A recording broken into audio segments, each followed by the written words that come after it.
Safety is essential for any pro. Keeping gear on helps keep you on the job. Help protect your health and your career by replacing your safety gear at the right time. Here are some tips on when to replace cartridges and filters on your reusable respirator. For reusable respirators, a change schedule is necessary to determine how long cartridges can be used for. If the cartridge has a pre-filter, be sure to replace the filter if it becomes dirty, damaged, or difficult to breathe through.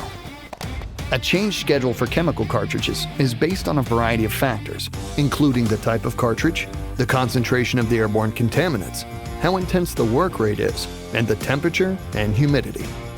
You can calculate the service life of your 3M cartridges based on these factors at 3m.com/servicelife. However, if at any time you detect a smell, taste, or irritation from the contaminants, leave the contaminated area immediately and replace the cartridges.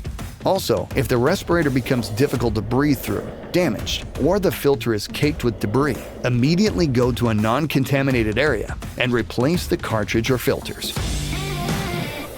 3M safety products for when safety matters.